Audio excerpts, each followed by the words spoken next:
Be coy, unraveling the meaning. Hello learners! In today's video, we'll be exploring a very interesting English phrase, be coy. Have you ever encountered this phrase? If not, or even if you have, let's dive deep and understand its nuances and proper usage. Be coy is an idiomatic expression. When someone is said to be coy, it means they're being purposely shy or evasive, often in a teasing or playful manner. They might be hesitant to give a direct answer, often to create an air of mystery or to avoid revealing too much.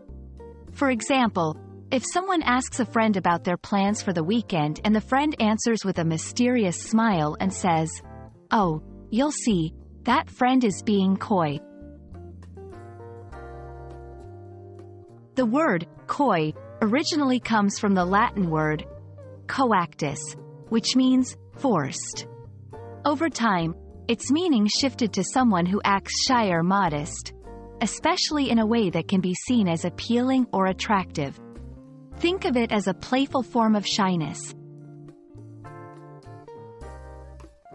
Understanding a phrase is best achieved when you see it in action.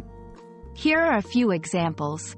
1. Sarah was being coy when asked about her new relationship, only giving vague answers.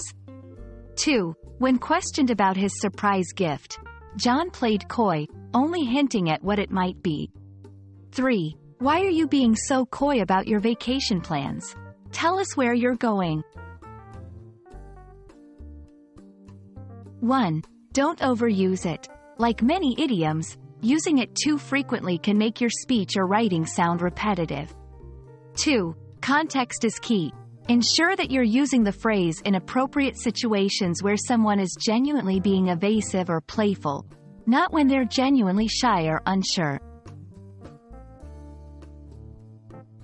Understanding idiomatic expressions like be coy can be a fun way to enrich your English vocabulary and sound more like a native speaker. We hope this video has shed light on its meaning and usage. Keep practicing, and remember, English is filled with colorful phrases waiting to be explored. Happy learning!